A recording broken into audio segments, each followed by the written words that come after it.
अब आपको बताएंगे कि मध्य प्रदेश कैसे इलाज में लापरवाही की वजह से एक मरीज की जान चली गई। ये मामला सिर्फ एक मेडिकल लापरवाही का नहीं बल्कि पूरे स्वास्थ्य व्यवस्था की जवाबदेही पर गंभीर सवाल खड़े करता है। ग्वालियर के जय आरोग्य अस्पताल JH में हुई इस घटना ने ये सोचने पर मजबूर किया कि क्या सरकारी अस्पतालों में मरीजों की जान सुरक्षित है।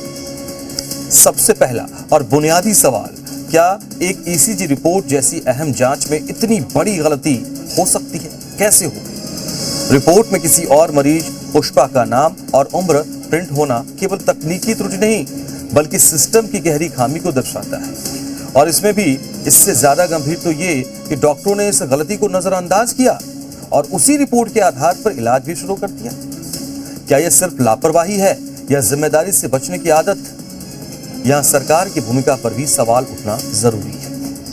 मध्य प्रदेश में स्वास्थ्य सेवाओं को बेहतर बनाने के दावे अक्सर किए जाते हैं, लेकिन जमीनी हकीकत कुछ और ही नजर आती है। अगर एक बड़े सरकारी मेडिकल संस्थान में इस तरह की लापरवाही हो सकती है तो छोटे अस्पतालों की स्थिति का अंदाजा लगाना मुश्किल नहीं है। इस पूरे मामले में राष्ट्रीय मानवाधिकार आयोग NHRC का संज्ञान लेना भी महत्वपूर्ण है और ये दिखाता है कि मामला गंभीर है। नोटिस जारी होना एक सकारात्मक कदम जरूर है, लेकिन सवाल अब भी, क्या इससे पीड़ित परिवार को न्याय मिल पाएगा और क्या दोषियों पर वास्तव में कड़ी कार्रवाई होगी या फिर ये मामला भी समय के साथ ठंडे बस्ते में चला जाएगा। सरकार की जवाबदेही यहाँ कई स्तरों पर बनती है। पहला, हॉस्पिटल मैनेजमेंट और मॉनिटरिंग सिस्टम। क्या अस्पताल में ऐसी गलतियों को रोकने के लिए कोई प्रभावी तंत्र है? अगर है तो वो फेल क्यों हुआ? दूसरा, डॉक्टर्स और स्टाफ की जवाबदेही। क्या उनके खिलाफ सख्त और त्वरित कार्रवाई का कोई स्पष्ट प्रोटोकॉल है या फिर जांच के नाम पर मामले को लंबा खींच दिया जाएगा? तीसरा, पीड़ित परिवार के लिए न्याय और मुआवजा। दिलीप यादव अपने परिवार के इकलौते कमाने वाले सदस्य थे। उनकी मौत के बाद परिवार पर आर्थिक और सामाजिक संकट दोनों है, तो क्या सरकार ऐसे मामले में तुरंत राहत और पुनर्वास की व्यवस्था भी करती है? चौथा, राजनीतिक इच्छा शक्ति। पीड़ित की बेटियों द्वारा डॉक्टर मोहन यादव से गुहार लगाना इस बात का संकेत है कि आम नागरिकों को न्याय के लिए सीधे शीर्ष नेतृत्व तक पहुंचना पड़ता है। तो क्या यह सिस्टम की विफलता नहीं है? विषय मेरे संज्ञान में आया। चूँकि अस्पताल से जुड़ा हुआ है तो मैंने इसकी समस्त जानकारी संयुक्त संचालक कार्यालय से मांगी है कि इसमें असलियत क्या थी, क्योंकि जैसा उसमें अखबार में लिखा हुआ था कि उसका ECG चेंज हुआ, ये हुआ। मुझे नहीं लगता इस तरह की चीज़ें हुई हों। अगर हुई भी है तो जो भी उसके लिए जिम्मेदार होगा 100% उसके ऊपर कार्रवाई होगी।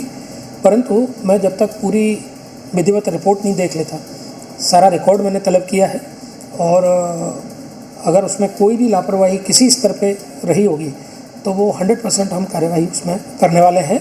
अब देखिए, कोई किसी का परिजन जाता है तो आप समझिए कि बहुत इससे ज़्यादा बड़ा दुख किसी को नहीं होता। फिर भी अगर चिकित्सकों की तरफ से या किसी कर्मचारी की तरफ से कोई लापरवाही हुई है तो उसको हम देखें।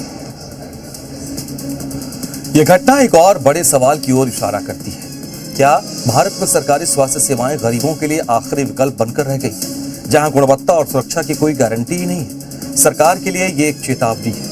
अगर समय रहते स्वास्थ्य व्यवस्था में पारदर्शिता, जवाबदेही और तकनीकी सुधार नहीं किए गए तो ऐसी घटनाएं आगे भी होती रहेंगी।